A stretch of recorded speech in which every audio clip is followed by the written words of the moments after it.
Hi everyone, कैसे हो आप सभी लोग। आई होप आप लोग अच्छे होंगे। मैं हूं राहुल जेसवाल एंड स्वागत करता हूं आप सभी का एक बार फिर हमारे यूट्यूब चैनल JR ट्यूटोरियल्स में। तो दोस्तों, जैसा कि आप जान चुके होंगे एंड आपको मैं बता दूं एक खुशखबरी कि यार जो 11th स्टैंडर्ड के बच्चे हैं जो केमिस्ट्री का बहुत दिनों से इंतजार कर रहे थे, बड़ी बेसब्री से इंतजार कर रहे थे, तो फाइनली मैं आप लोग के लिए केमिस्ट्री स्टार्ट कर चुका हूं। बहुत बार सोचा, जैसे कि आपको डिस्कस किया था मैंने प्रीवियस लेक्चर में, लेक्चर नंबर 1 में, कि यार देखो बहुत ज्यादा लोड है मेरे ऊपर, ठीक है। तो इसके लिए हम टीचर्स जो है वो हायर कर रहे हैं, फिजिक्स के लिए हैं, बायो के लिए है, हमारे पास 12th की मैं बात करूँ तो वो सब सब्जेक्ट्स ले रहे हैं, ठीक है। बाकी सब्जेक्ट ऑलमोस्ट देखा जाए तो 6 से लेकर 12वीं तक के मोस्ट ऑफ द सब्जेक्ट्स में खुद ले रहा हूं, तो लोड बहुत ज्यादा है। लेकिन जो नए टीचर्स आते हैं उनको स्टार्टिंग में तकलीफ होता है, क्योंकि ऑफलाइन टीचर्स को डायरेक्टली ऑनलाइन में लाना is like very difficult task, you know that, ठीक है ना। तो उनको एक्सपीरियंस होता है बच्चों के सामने पढ़ाने का, यहाँ पे सिर्फ एक कैमरा है और कोई नहीं है, तो थोड़ा सा एक फियर होता है, तो वो धीरे धीरे चला जाएगा। तो तब तक मैं यहाँ पे आपको केमिस्ट्री पढ़ा रहा हूँ। जैसे जैसे आगे बढ़ेंगे होपफुली हमारे टीचर्स जब एकदम स्ट्रांग हो जाएंगे तो आपके लिए केमिस्ट्री पढ़ा देंगे, लेकिन अभी फिलहाल मैं ही पढ़ाऊंगा और हो सकता है आने वाले टाइम में मैं ही पढ़ाऊं। तो बिल्कुल चिंता की जरूरत नहीं, आपको जो आपका सब्जेक्ट मिलना चाहिए कंसेप्चुअल नॉलेज के साथ वो हर एक चीज मिल रहा है। तो थोड़ी सी बातें मैं आपको करना चाहूंगा कि 11th स्टैंडर्ड की केमिस्ट्री का चैप्टर नंबर 1 जिसका नाम है बेसिक कॉन्सेप्ट ऑफ केमिस्ट्री, इसकी शुरुआत ऑलरेडी हमने कर दी थी। आज दूसरा लेक्चर है, लेक्चर नंबर 2 है। इसके पहले का लेक्चर अगर आपने नहीं देखा है तो बहुत बड़ा चीज मिस कर रहे हो, जाके जरूर से देख लेना, आपको बहुत ज्यादा मजा आने वाला है। क्योंकि वो केमिस्ट्री में जो पहले चैप्टर में जो मैंने चीजें बताई है ना, वो शायद आपको कहीं नहीं मिलेगी, तो ध्यान से जाके देखना, इतना बेहतरीन कॉन्सेप्ट दिया हुआ है मैंने कि आपको मजा आ जाएगा पढ़ के, ठीक है। आज लेक्चर नंबर 2 इसकी बातें करेंगे, लेकिन उसके पहले अगेन मैं आपको बता दूं कि यार हमारे 11th स्टैंडर्ड की में साइंस जो स्ट्रीम है मेरा, ठीक है, जो अपना साइंस का जो स्ट्रीम है जिसमें physics chemistry maths bio subject, तो फिजिक्स का आप जानते हो संजीव पांडे सर ले रहे हैं आपको, और ऑलमोस्ट में देखा जाए तो 1 2 एंड तीसरा चैप्टर्स भी ऑलमोस्ट कंप्लीट स्टार्ट हो गया, वो भी कंप्लीट हो जाएगा, ठीक है ना। केमिस्ट्री में खुद लेना स्टार्ट कर दिया हूं, पहला चैप्टर स्टार्ट हो चुका है। मैथ्स का भी मैं खुद ले रहा हूं, इसका ऑलमोस्ट पार्ट 1 का और पार्ट 2 का दोनों चैप्टर्स हो चुके हैं। और बायोलॉजी की बात करूं तो ऑलमोस्ट तीसरा चैप्टर मैं खुद ले रहा हूं, यहाँ पे तीसरे चैप्टर तक हम पहुंच चुके हैं, यानी कि बहुत स्मूथली हमारा सिलेबस चल रहा है। आप लोग के जो फाइनल एग्जाम्स होते हैं वो लगभग मार्च एंडिंग या फिर अप्रैल में होते हैं, तो यानी कि हमारे पास बहुत समय बाकी है और आप लोग का वक्त के पहले मैं सिलेबस कंप्लीट करके दे दूंगा, इतना मैं आपको गारंटी देता हूं। अब आपको क्या करना है, आपको सिर्फ हमें सपोर्ट करते रहना है दोस्तों, प्यार दिखाते रहना है, क्योंकि यार आप लोग के लिए हम कंटिन्यूसली बिना किसी स्वार्थ के मेहनत करते जा रहे हैं दोस्तों। लेकिन आप लोग का एक छोटा सा हेल्प मुझे चाहिए, जो कि दोस्तों हमें आगे बढ़ाने में आप लोग का योगदान, तो जरूर से प्लीज सपोर्ट करते रहना, प्यार दिखाते रहना। और साथ ही में आप लोग के लिए एक नया चैनल भी लॉन्च करने वाला हूं बहुत जल्दी, और उसमें ऐसी ऐसी चीजें बात करेंगे ना कि आपको मजा आ जाएगा। वो एक्साइटमेंट और जो जो क्या बोलते हैं उसको, इंतजार, वो बनाए रखो, क्योंकि यार वो बहुत जल्द अनाउंस में कर दूंगा। टाइम लगेगा थोड़ा सा, लेकिन मैं अनाउंस कर दूंगा, तो टेंशन वाली कोई बात नहीं है। चलिए, हो गया ये सब चीज, अब टॉपिक पे आ जाते हैं। तो केमिस्ट्री का जो चैप्टर नंबर 1 चल रहा था हमारा, आज दूसरा लेक्चर है। तो हम आपको बताना चाहेंगे कि प्रीवियस जो लेक्चर था, ये आपका प्रीवियस लेक्चर था जिसमें हमने आपको पढ़ाया था कि प्योर सब्सटेंस क्या होता है। प्योर सब्सटेंस में 2 पार्ट होते हैं, दैट इज द एलिमेंट्स का पार्ट और कंपाउंड्स का पार्ट। ये ऑलरेडी हमने पढ़ा हुआ था, अगर आपको याद आ रहा होगा, ठीक है। ये सब चीज हमने ऑलरेडी पढ़ी। एलिमेंट्स क्या होता है, that is the pure substance, ठीक है ना, वो सिंपलर में कन्वर्ट नहीं होता है by ordinary chemical change. Compounds का मतलब क्या होता है, जब 2 और मोर एलिमेंट्स कंबाइन होते हैं डिफिनाइट प्रोपोर्शन में, इसको कंपाउंड बोलते हैं। Mixture, homogeneous mixture, heterogeneous mixture, ये सभी चीज ऑलरेडी हमने लेक्चर नंबर 1 में पढ़ा है दोस्तों, इसके पहले के बहुत सारी चीजें, तो जाके आप देख लेना। आज हम लोग पढ़ने वाले हैं दोस्तों ये जो प्योर सब्सटेंस हमने पढ़ा, प्योर सब्सटेंस में जो पहला पार्ट था वो था एलिमेंट्स। अब ये एलिमेंट्स क्या होता है इसको थोड़ा सा ध्यान से देखेंगे। तो एलिमेंट्स का मतलब मैंने क्या बताया कि that is it can not be divided into what, simpler substance by any ordinary chemical changes, ठीक है ना। एक कार्बन मैंने लिया था, वो कार्बन को हम लोग अगर केमिकल चेंज करेंगे तो वो कार्बन ही रहेगा, चेंज नहीं होगा, that is nothing but the element. तो वो एलिमेंट की एक प्रॉपर्टी होती है। लेकिन एलिमेंट जो होते हैं वो 3 टाइप के होते हैं। कौन से 3 टाइप के एलिमेंट्स होते हैं, इसको थोड़ा सा ध्यान लगा के हम समझने की कोशिश करेंगे। सबसे पहला है मेटल्स, दूसरा है नॉन मेटल्स एंड तीसरा है मेटलॉइड्स। अब मेटल्स को समझते हैं। मेटल्स क्या है, मेटल्स एक ऐसे एलिमेंट्स होते हैं, ध्यान में रखना, मेटल्स एक ऐसे एलिमेंट्स होते हैं जिसके पास बहुत सारी प्रॉपर्टी होती है, जैसे कि मेटल्स हैव डक्टिलिटी प्रॉपर्टी। अब इसका मतलब क्या होता है इसको समझो। Metals have ductility property. Ductility property मतलब क्या होता है कि अगर ये समझ लो एक मेटल का टुकड़ा है, एक लोहे का टुकड़ा है, iron is a metal, you know that, कि ये एक मेरा मेटल है, ठीक है। अब डक्टिलिटी का मतलब ये है कि अगर मैं इस मेटल को दोनों तरफ से खींचूं, मतलब इस तरफ से भी खींचूं और इस तरफ से भी, उसको साथ में दोनों तरफ से खींचूं, तो ये क्या हो जाएगा, लंबा हो जाएगा और एक वायर में कन्वर्ट हो जाएगा। तो डक्टिलिटी प्रॉपर्टी का मतलब ये देखो, ये ऐसी प्रॉपर्टीज है ना मेटल नॉन मेटल्स की, मेटलॉइड्स की, ये जो मैं बताने जा रहा हूं ये आपने ऑलरेडी पढ़ा हुआ है, आपको पता है ये चीज, 9th में 10th में आपने ये पढ़ा हुआ है। तो डक्टिलिटी इज द प्रॉपर्टी। इसके से क्या होता है कि अगर कोई भी मेटल्स के अंदर हम अगर दोनों साइड से, दोनों एंड से प्रेशर अप्लाई करें तो उसका एक प्रॉपर्टी होता है कि it can be converted into wires. तो if any metal is converted into wire then we can say it has the ductility property, ठीक है। वैसे ही उसी प्रकार एक प्रॉपर्टी और होती है मैलिएबिलिटी। ठीक है। एक प्रॉपर्टी क्या होती है, मैलिबिलिटी। मैलिबिलिटी का मतलब क्या होता है कि अगर मेरे पास समझ लो, मान लो कि ये एक मेटल का टुकड़ा, एक लोखंड का टुकड़ा है मेरे पास, ये मान लो, वैसे तो टुकड़ा नहीं है, ये मेरे पास टुकड़ा, इसको मैंने रखा। अब मैं क्या करता हूं, इसके ऊपर बार बार क्या मार रहा हूं, हथौड़ा मार रहा हूं। ठीक है, धीरे मारता हूं ना तो मोबाइल टूट जाएगा मेरा ठीक है, तो यहां पे मैं हथौड़ा मार रहा हूं जोर लगा के। तो जैसे जैसे मैं मारता गया तो ये जो इतना मोटा मेटल था वो पतला होकर एकदम चपटा हो गया, शीट बन गया। तो if any metal and any kind of force is applied on it, it becomes very thin or it can become a sheet of metals, then it is called as, that property is called as a malleability property। मतलब अगर कोई भी metals को बार बार मारो, मतलब कोई भी element को अगर बार बार मारो, फोर्स अप्लाई करो, तो वो अगर वो चपटा होकर पतला शीट में कन्वर्ट हो जाता है तो वो प्रॉपर्टी को मैलिबिलिटी बोलते हैं। तो वो किसके पास होती है, मेटल्स की प्रॉपर्टी होती है।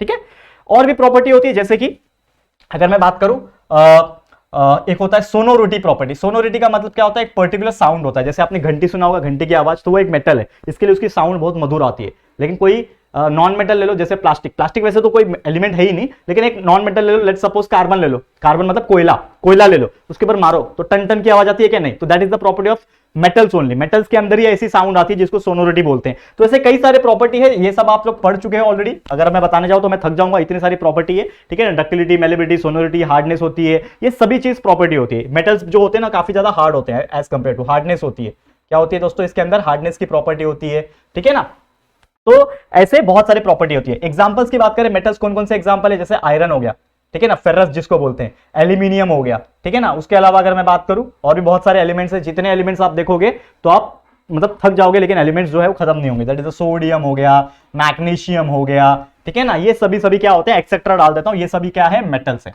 ये सभी क्या होते हैं, मेटल्स होते हैं, इनके पास ये प्रॉपर्टीज होती है, ये एग्जांपल्स है।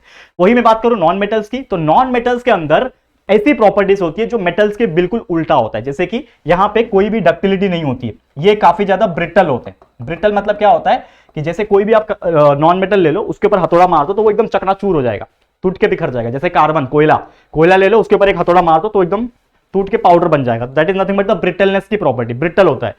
उसके पास सोनोरिटी की प्रॉपर्टी नहीं होती है। अगर आप उसके ऊपर मारो, जैसे मैंने आपको बताया, तो सोनोरिटी की प्रॉपर्टी नहीं होती है, डक्टिलिटी की प्रॉपर्टी नहीं होती है, मैलिएबिलिटी की प्रॉपर्टी नहीं होती है। ठीक है ना, ये सभी चीज याद रखना। तो जो मेटल्स के पास है वो इसके पास नहीं है। ठीक है ना, याद रखना। तो ब्रिटल होता है, सोनोरिटी नहीं है, डक्टिलिटी नहीं है, मैलिएबिलिटी नहीं है, तो ये सब नॉन मेटल्स होते हैं। एग्जांपल्स की अगर मैं बात करूं तो ऐसे कई सारे एग्जांपल आपको दिखने मिल जाएंगे। कार्बन हो गया, ठीक है ना, हाइड्रोजन हो गया, ये सभी चीज क्या होते हैं, नॉन मेटल्स होते हैं। एक्सेट्रा लिख दो, ये सभी क्या होते हैं, नॉन मेटल्स होते हैं। वही बात करूं मेटलॉइड्स, तो मेटलॉइड्स एक ऐसे एलिमेंट होते हैं जिसके पास कहीं ना कहीं कुछ मेटल्स और नॉन मेटल्स की मिलीजुली प्रॉपर्टी होती है। That is the having the properties of both metals and non metals की जो प्रॉपर्टी है, दोनों को मिला के इन एलिमेंट्स के अंदर प्रॉपर्टी होती है। जैसे एग्जांपल इसका याद रखोगे आप, ठीक है, एग्जांपल याद रखोगे, सिलिकॉन हो गया, जर्मेनियम हो गया, आर्सेनिक हो गया, ये सब कुछ एग्जांपल एक्सेट्रा लिख लो। ये 2 से 3 एग्जांपल भी याद रखोगे, एग्जाम में क्वेश्चन पूछेगा अगर तो आप लिख सकते हो। तो मतलब metalloids are the elements having both the properties of metal as well as the non metal property. ठीक है ना, एग्जांपल आर्सेनिक, जर्मेनियम, सिलिकॉन, ठीक है ना, ये सभी चीज क्या होते हैं, ये होते हैं। तो इसी के साथ हमने ये क्लियर कर लिया कि एलिमेंट्स क्या होते हैं और एलिमेंट्स के जो 3 टाइप थे, that is metal, non metal and metalloids, ये क्या होते हैं। करेक्ट है, समझ में आ गया दोस्तों। तो ये बहुत ही बेहतरीन तरीके से हमने आपको समझा दिया। ये था हमारा सबसे पहला पार्ट इस लेक्चर का, क्लियर हो गया होगा। अब यहां पे आगे बात करेंगे। अगला जो टॉपिक है जो कि दोस्तों स्टेट्स ऑफ मैटर, ये बहुत अच्छी तरीके से ध्यान से समझ के लो। स्टेट्स ऑफ मैटर एक ऐसा प्रॉपर्टी है, जैसे कि आप जानते हो matter is anything that occupy space, ये ऑलरेडी हमने डिस्कस किया था लेक्चर नंबर 1 में। ठीक है, तो ये जो मैटर होता है इसके बहुत सारे स्टेट्स होते हैं। अब जैसे कि आपने ये चीज पढ़ा होगा कि 3 ही स्टेट्स होते हैं नॉर्मल तौर पर अगर हम बात करें तो there are only 3 states of matter, that is solid, liquid and gas. अब सॉलिड क्या होता है, जैसे कि समझ लो कि कोई भी एक सॉलिड है, ठीक है, एक पर्टिकुलर सॉलिड है, तो आपके पास समझ लो एक पर्टिकुलर बॉक्स है, ठीक है, it is available in a box. अब यहां पे समझ लो कि इसके अंदर क्या होंगे, बहुत सारे पर्टिकुलर एटम्स प्रेजेंट होंगे। इसके अंदर क्या प्रेजेंट होंगे, बहुत सारे एटम्स प्रेजेंट होंगे। तो आप क्लियरली क्या बोल सकते हो कि जो सॉलिड होता है, अब सॉलिड कई सारे प्रकार के हो सकते हैं। इवन ये मेरे हाथ में क्या है, ये फोन है, ठीक है, तो ये फोन भी क्या है, एक सॉलिड है। ये मेरे हाथ में क्या है, marker, that is nothing but digital marker, ये प्लास्टिक का टुकड़ा है, तो ये भी एक सॉलिड है। पीछे आप देख सकते हो मेरा क्या है, इलेक्ट्रॉनिक बोर्ड, ठीक है ना, ये भी क्या है, एक तरीके से सॉलिड है। तो ये जितने भी चीजें आपको जो दिख रही है ना, ये जितनी भी चीजें हैं, ये सब के सब सॉलिड होते हैं। और इसके अंदर जो भी एटम्स प्रेजेंट होते हैं, मैं आपको बताना चाहूंगा, ये एटम्स बहुत ज्यादा टाइटली हेल्ड होते हैं। क्या होते हैं दोस्तों, बहुत ज्यादा टाइटली हेल्ड होते हैं। इसके जो एटम्स होते हैं ये बहुत ज्यादा क्या होते हैं, टाइटली हेल्ड होते हैं। और साथ ही में इन एटम्स के अंदर जो फोर्सेस होते हैं वो बहुत ज्यादा स्ट्रांग होते हैं। क्या होते हैं? जो फोर्सेस होते हैं ये भी बहुत ज्यादा स्ट्रांग होते हैं, और इसको हम लोग एक प्रॉपर लैंग्वेज में बोलते हैं, जिसको हम लोग क्या बोलते हैं? Intermolecular forces of attraction. क्या बोलते हैं हम लोग दोस्तों? Intermolecular forces of attraction.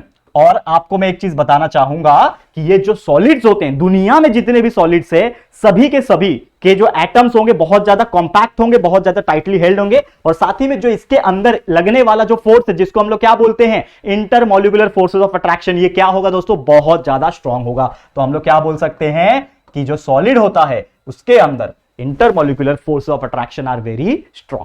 समझ में आ गया? ये था सॉलिड के बारे में बात। वही बात करें लिक्विड की, तो लिक्विड में क्या होगा? इनके जो भी एटम्स प्रेजेंट होंगे, इनके अंदर जो भी एटम्स प्रेजेंट होंगे, इनके अंदर एज कंपेयर टू सॉलिड, इसके अंदर जो एटम्स है वो थोड़े से कम टाइटली हेल्ड है, मतलब लेस टाइटली हेल्ड। ठीक है, क्या होंगे? लेस टाइटली हेल्ड, मतलब एज कंपेयर टू आप सॉलिड करोगे तो इसके अंदर के जो एटम्स है थोड़े से कम आपस में टाइट है। ठीक है, मतलब इनके बीच में स्पेस थोड़ा सा ठीक ठाक होगा। इसका मतलब ये बोल सकते हैं कि इसके अंदर जो इंटरमॉलिक्यूलर फोर्स ऑफ अट्रैक्शन होगा वो क्या होगा? वो स्लाइटली लेस होगा एज कंपेयर टू सॉलिड। क्या होगा दोस्तों? ठीक है, स्लाइटली लेस होगा एज कंपेयर टू सॉलिड। तो ये आपको याद रखना है।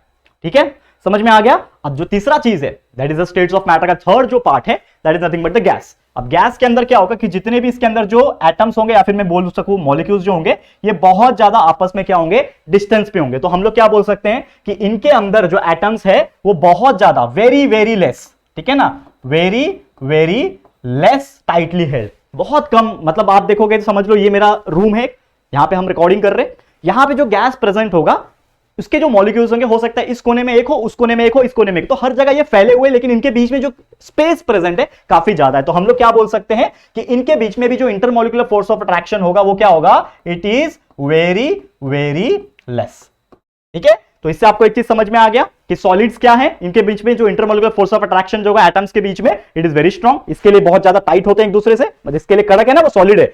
लिक्विड में क्या होगा? थोड़े से कम होते हैं इंटरमॉलिक्यूलर फोर्स ऑफ अट्रैक्शन, थोड़ा सा मॉडरेटली स्ट्रांग होता है। इसके लिए क्या होंगे? ये थोड़ा सा लिक्विड पैटर्न में, ठीक है ना।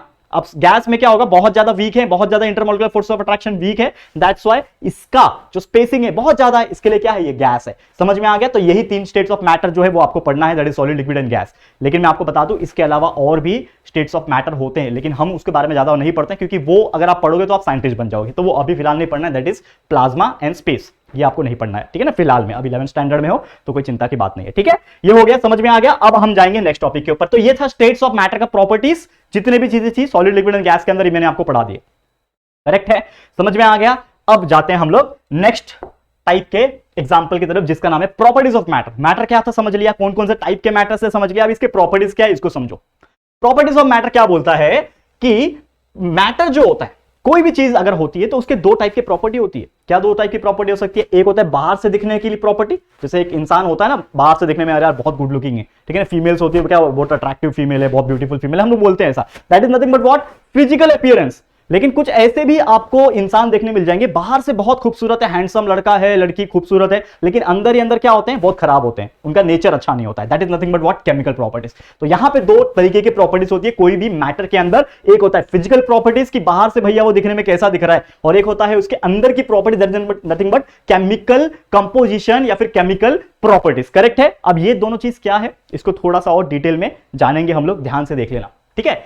अब फिजिकल प्रॉपर्टीज की मैंने बात की थी आपको कि बाहर से दिखने वाली प्रॉपर्टीज तो क्या हो सकती है? बाहर से दिखने वाली एक हो सकता है उसका कलर, कलर कैसा है, कोई भी एक मैटर हो सकता है, जैसे मैंने आपको एग्जांपल के तौर पे बताया था कि वैसे तो ये कोई एलिमेंट नहीं है, लेकिन समझ लो कि एक एलिमेंट है। अब इसका बाहर से दिखने में कलर क्या है, जो भी है, ब्लैक कलर, सामने से पीछे से व्हाइट कलर है, तो इसका कलर क्या है वो हम लोग बता सकते हैं। साथ ही में इसका ओडर क्या है, ठीक है ना, ओडर मतलब क्या होता है? स्मेल, कैसा स्मेल आ रहा है उसका, जैसे बहुत सारे अलग अलग चीज का एक स्मेल होता है, तो ऑर्डर क्या है उसका। साथ ही में मेल्टिंग पॉइंट क्या है उसका, हर एक का एक मेल्टिंग पॉइंट होता है, दैट इज नथिंग बट किस टेम्परेचर पे वो मेल्ट हो रहा है, सॉलिड से लिक्विड बन रहा है, that is nothing but the melting point, ठीक है। उसके बाद हमने देखा था बॉइलिंग पॉइंट, कि कौन से टेम्परेचर पे कोई भी एक पर्टिकुलर लिक्विड वेपराइज करना शुरू करता है, यानी गैसेस आने शुरू हो जाते हैं, that is nothing but the liquid to gases conversion, that is nothing but the boiling point.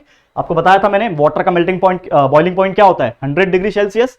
फिर होता है डेंसिटी, ठीक है, डेंसिटी हो सकता है, ये भी हम लोग बता सकते हैं, mass per unit volume, that is nothing but the density. तो ये सभी जो प्रॉपर्टीज है ना, ये जो मैंने बात की, ये जितनी भी प्रॉपर्टीज है, ये सभी के सभी क्या है दोस्तों, ये है उसके फिजिकल प्रॉपर्टीज। करेक्ट है। अब दूसरा हो जो है अंदर वाला, ठीक है ना, अंदर वाला प्रॉपर्टीज क्या है केमिकल प्रॉपर्टीज। तो केमिकल प्रॉपर्टीज क्या हो सकते हैं? उसके केमिकल कंपोजिशन के बारे में, उसके केमिकल चेंजेस के बारे में, केमिकल रिएक्शन के बारे में। लेट सपोज आप जानते हो कि अगर मैं कार्बन ले लूं, जैसे कोयला है, ठीक है, कोयला को अगर मैं जला दूं, कोल जो होता है ना, कोल, ठीक है, उसको मैं बर्न करता हूं, जलाता हूं, तो आप देखे होंगे कि जब भी कोयला जलता है तो धुआं निकलता है, एंड दैट धुआं is nothing but what? Carbon dioxide. ठीक है, ये आप जानते हो कि वो क्या है? कार्बन डाइऑक्साइड है। तो अगर कोयला जल रहा है, बर्न हो रहा है, मतलब कहीं ना कहीं बर्निंग किस वजह से होता है ये आप जानते हो। Burning is possible only because of oxygen. If there were no oxygen, burning will not happen. ये आपको याद रखना पड़ेगा कि आप ऑक्सीजन के एब्सेंस में अगर जला लो कोई भी चीज तो वो बुझ जाएगा। कैंडल का एक्सपेरिमेंट हम बचपन में किए थे ना, ग्लास रख दो, कैंडल जला के, वो बुझ जाएगा। क्यों? क्योंकि ऑक्सीजन नहीं मिला। तो ऑक्सीजन चाहिए उसको, मतलब कहीं ना कहीं कार्बन, कोयला जो है ऑक्सीजन के साथ जब रिएक्ट करेगा तो क्या बनता है? Carbon dioxide. तो उसका क्या हो रहा है? केमिकल चेंजेस हो रहा है, केमिकल कंपोजिशन हो रहा है, and that properties is called as the chemical properties of any particular element, और we can say any particular matter. समझ में आ गया? ये एक चीज था हमारा, that is nothing but the properties of matter. अब ये जो मैटर होते हैं, ये जो प्रॉपर्टीज ऑफ मैटर होते हैं, इनको मेजर करने भी आना चाहिए। ठीक है ना? अगर आप कोई भी एक प्रॉपर्टी बोल लो, ठीक है, लेट सपोज कि एक प्रॉपर्टी है मास, वजन जिसको बोलते हैं, मास बोल लो, वेट बोल लो, तो उसको मेजर कैसे करेंगे? अगर मैं बोलूंगा कि एक इंसान है, उसका मास क्या है, तो मैं बोलता हूं ना कि यार भैया ये 60 किलो का है, जैसे मैं हूं 65 केजी का फॉर एग्जांपल, कुछ लोग 100 किलो के भी होते हैं, ठीक है ना? तो उसका क्या है? KG. KG is nothing but what? That is the unit of measurement. तो मेजरमेंट करने के लिए क्या लगेगा, उसका यूनिट्स क्या होता है, ये सभी चीज डिस्कस करेंगे। ध्यान से देख लेना, आखिरी टॉपिक है इस लेक्चर का, और ये लेक्चर यहां पे हम लोग का खत्म हो जाएगा। ठीक है, तो ध्यान से देखना। तो सबसे पहले मैं बात करूंगा, that is the measurement of properties is nothing but what, कि बहुत सारे ऐसे प्रॉपर्टीज होते हैं मैटर के ऐसे बहुत सारे आपको प्रॉपर्टीज देखने मिल जाएंगे। जैसे कि क्या होता है? मास। मास क्या होता है? कोई भी चीज का वजन बताता है। एल मतलब लेंथ, जो कोई भी चीज का डिस्टेंस बताता है। जैसे हम लोग बोलते हैं ना कि यार यहां से यहां इतना किलोमीटर है, that is nothing but what? Length of that particular thing. ठीक है, उसके बाद है A, that is nothing but acceleration. ठीक है, उसके बाद मैं बोल सकता हूं P, that is nothing but pressure. A को मैं एरिया भी बोल सकता हूं, अगर मेरे को साइंस नहीं पढ़ना है, मैं थोड़ा सा इसमें केमिस्ट्री वाला चीज घुसाना चाहता हूं, तो एरिया बोल सकता हूं मैं। ठीक है ना? यहां पे pressure, P for pressure, V for volume, T for time और टेम्परेचर वी कैन से। तो ये सभी चीज क्या है? ये सभी चीज है मेजरमेंट।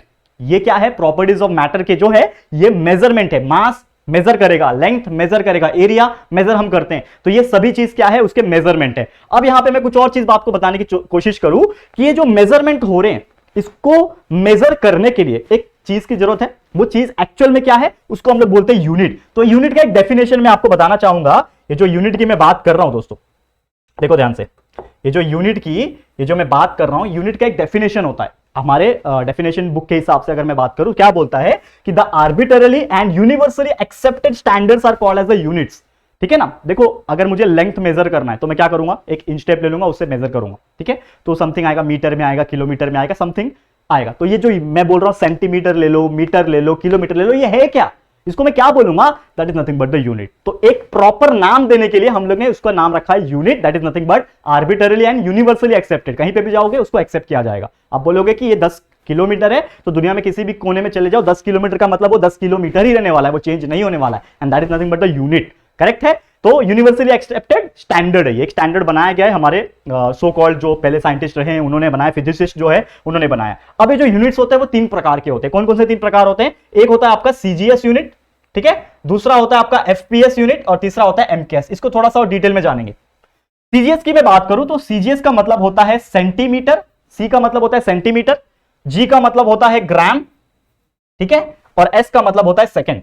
अब centimetre is nothing but what? Length को मेजर करने के लिए सेंटीमीटर, ठीक है, जीएम यानी ग्राम, ठीक है। ग्राम को क्या होता है, किस चीज के लिए होता है gram? That is nothing but the weight को मेजर करने के लिए, मास को मेजर करने के लिए ग्राम हो गया, और सेकंड यानी टाइम को मेजर करने के लिए। तो कहीं ना कहीं यहां पे हम लोग बोल सकते हैं कि लेंथ, मास और टाइम, LMT। आपने फिजिक्स का पहला चैप्टर पढ़ा होगा, संजीव पांडे सर ने पढ़ाया था, तो उसमें हमारा एक डायमेंशनल वैल्यू था LMT।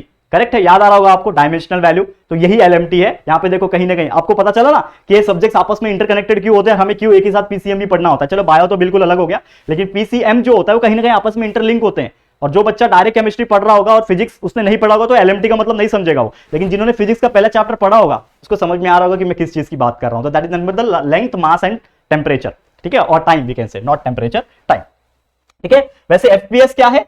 That is foot, pound and again second, ठीक है। जैसे सेंटीमीटर हम यूज कर सकते हैं लेंथ के लिए, ग्राम यूज कर सकते हैं वजन के लिए, और एस यानी टाइम के लिए सेकंड यूज कर सकते हैं। वैसे ही एफपीएस सिस्टम होता है जो यूजुअली आप देखोगे तो इंग्लैंड वगैरह साइड जाओगे, ठीक है ना, ब्रिटिशर्स जो होते हैं ना वो फुट यूज करते हैं, ठीक है ना। वो लोग सेंटीमीटर वगैरह नहीं बोलते, वो फुट में मेजर करते हैं।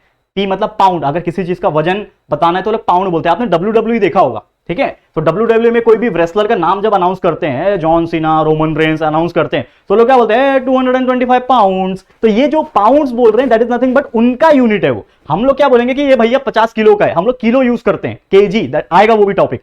लेकिन बाहर देश जब जाओगे आप तो वहां पे अक्सर आपको पाउंड सुनने मिलेगा, वो किलो विलो नहीं बोलते। तो आपने सुना होगा अरे यार 300 पाउंड का आदमी है, तो पाउंड नहीं सुनाई देता, 300 सुनाई देता। हम लोग बोलते हैं अरे 300 किलो का आदमी कैसे होगा, लेकिन वो पाउंड है भैया, और लगभग 2.5 किलो के आसपास होता है एक पाउंड। तो समझ जाना इसके लिए उतना उसका वैल्यू होता है। 300-400 पाउंड के आदमी लोग होते हैं वहां पे। हमारे कन्वर्ट करो, डिवाइड बाय 2.5 कर लो, उसके हिसाब से आ जाएगा हमारा वैल्यू, ठीक है। वैसे तीसरा होता है MKS, that is nothing but meter, M for meter, K for kilogram, KM लिख दिया मैंने, किलोग्राम, ठीक है, और S फॉर सेकेंड, ठीक है। तो मीटर, किलोग्राम और सेकंड, अगर हम लेंथ को मीटर में माप रहे हैं, वजन को किलोग्राम में माप रहे हैं और टाइम को सेकंड में माप रहे हैं, तो ये हमारा MKS यूनिट रहेगा। तो ये 3 टाइप के यूनिट है, ये क्वेश्चंस आते हैं एग्जाम में, इसको अच्छी तरीके से पढ़ लेना। क्लियर है, समझ में आ गया दोस्तों। तो ये था हमारा टाइप्स ऑफ यूनिट जो हमने पढ़ लिया। अब एक आखिरी टॉपिक है जो कि इससे ही कनेक्टेड है, इसको देख लेंगे, अब पूरा चैप्टर हमारा, सॉरी माफ करना, ये लेक्चर हमारा कंप्लीट हो जाएगा। ध्यान से देख लेना, लास्ट टॉपिक है। अब ये जो टॉपिक है इसका नाम है SI यूनिट, क्योंकि ये यूनिट का ही टॉपिक है। अब आपने सोचा, आपने इसके पहले देखा, एक हमने पढ़ा CGS पढ़ा, उसके बाद हमने MKS पढ़ा, उसके बाद हमने FPS पढ़ा। अब 3-3 यूनिट क्यों भैया? हम लोग अगर पूरे वर्ल्ड में अगर आप जाओगे, इंडिया में हो तो आप बोलोगे CGS है, MKS है, चलो बाहर देश जाओगे FPS है, तो इतने सारे कंफ्यूजन हो जाएंगे। अगर आप बोल रहे हो किसी को ये 300 केजी का आदमी है, वो बाहर वाला बोलेगा अरे यार 300 केजी मतलब कैसे कन्वर्ट करो, तो बहुत कंफ्यूजन हो जाएगा। तो इसीलिए जो हमारा साइंटिस्ट थे, जो फिजिसिस्ट थे ना, उन्होंने क्या किया, उन्होंने सोचा, उन्होंने दिमाग लगाया कि यार ये इंटरनेशनल लेवल पे कंफ्लिक्ट ना हो जाए, इंटरनेशनल लेवल पे बहुत कंफ्यूजन ना हो जाए, हम साइंटिस्ट लोग के लिए, हम बाकी लोग के लिए जो ये सब चीज के लिए रिसर्च करते हैं, तो क्यों ना एक कॉमन यूनिट बना दिया जाए जो सबके लिए सेम रहने वाला है, ठीक है। और वो यूनिट का उन्होंने नाम रखा international standard unit, that is nothing but SI unit. तो क्या होता है SI यूनिट? तो 1960 में, 1960 में एक रिवाइज्ड, क्या बोल रहा हूं दोस्तों, रिवाइज मेट्रिक सिस्टम को लॉन्च किया गया, ठीक है। 1960 में जो भी साइंटिस्ट लोग रहे होंगे उस टाइम पे, तो उन्होंने लॉन्च किया एक रिवाइज मेट्रिक सिस्टम, जिसको उन्होंने नाम दिया क्या, इंटरनेशनल सिस्टम ऑफ यूनिट्स। और इसको हम लोग लिखेंगे कैसे, SI unit, that is IS, international system, उल्टा लिखा हुआ है, SI लिखा हुआ है, ठीक है। तो SI यूनिट्स बोला जाता है। अब बहुत सारे SI यूनिट है, थोड़ा सा टेबल लेकर आया हूं आपके लिए, दैट इज पहला आप देख सकते हो, ठीक है ना। फिजिकल क्वांटिटी है, ये इसके सिंबल्स है, ये उसके नेम है, ये उसके सिंबल है SI यूनिट के, ठीक है। अब देखो लेंथ है, जैसे मैंने बोला, लेंथ के लिए सिंबल क्या होता है, L होता है, ये आपको दिख पा रहा होगा, ठीक है। लेंथ के लिए सिंबल क्या है, L है। उसके लिए SI यूनिट क्या होगा, मीटर। तो मतलब आप दुनिया के किसी भी कोने में चले जाओ, SI यूनिट क्या लोगे, मीटर लोगे, ना आप सेंटीमीटर लोगे, ना आप किलोमीटर लोगे, आप सीधा सीधा क्या लोगे, मीटर लोगे। तो ये इसका क्या है, SI यूनिट है। उसको लिखोगे कैसे, symbol point of view M लिखोगे, स्मॉल लेटर M, ठीक है। वैसे बहुत सारे दिए हुए, मास का दिया हुआ है M, किलोग्राम, मास के लिए आप क्या यूज करोगे, किलोग्राम यूज करोगे, केजी यूज करोगे। वैसे टाइम के लिए टाइम T है, यूनिट सेकंड है, S लिखोगे उसका सिंबल। फिर इलेक्ट्रिक करंट है, आप देख सकते हो बहुत सारे, ये मेरे को बताने की जरूरत नहीं, ये आप लोग लिख लो नोटबुक में, उसको याद कर लो, ठीक है। इलेक्ट्रिक करंट हो गया, ठीक है ना, टेम्परेचर हो गया, फिर यहाँ पे हो गया अमाउंट ऑफ सब्सटेंस हो गया, ल्यूमिनस इंटेंसिटी हो गई। तो ये सभी चीज आपको लर्न करके ले लेना है, हो सकता है आपके एग्जाम्स में ये चीज पूछा जाए। That is the types of SI units and their symbols and their name. Correct है, याद रहेगा आप लोग को, ठीक है। चलो फिर आज के लिए हम लोग क्या करते हैं, ये लेक्चर यहीं पे स्टॉप करते हैं। ऐसे बहुत सारे टॉपिक्स और बचे हुए इस चैप्टर के अंदर, तो टेंशन मत लेना, बारी बारी से हम लेक्चर्स आपको पढ़ा देंगे। तो आज के लिए इतना ही। ये वीडियो आपको कैसा लगा दोस्तों, प्लीज हमें कमेंट करके जरूर से बता देना। वीडियो पसंद आया है, अच्छा लगा है दोस्तों, तो प्लीज वीडियो को लाइक कर देना और अपने दोस्तों के साथ जितना हो सके शेयर कर देना, क्योंकि यार बहुत सारे लोग को नहीं पता है कि हमने स्टार्ट कर दिया है केमिस्ट्री को। तो यार बहुत बेहतरीन तरीके से शेयर करो, सबको बता दो यार, फैला दो आग की तरह। Please share to everyone. और अगर फर्स्ट टाइम आए हो चैनल पे, अभी तक चैनल को सब्सक्राइब नहीं किया तो चैनल को सब्सक्राइब कर देना, बेल आइकन को भी प्रेस कर देना, ठीक है गाइस। तो जल्दी मिलेंगे हमारे न्यू वीडियो में, तब तक के लिए thank you and good bye.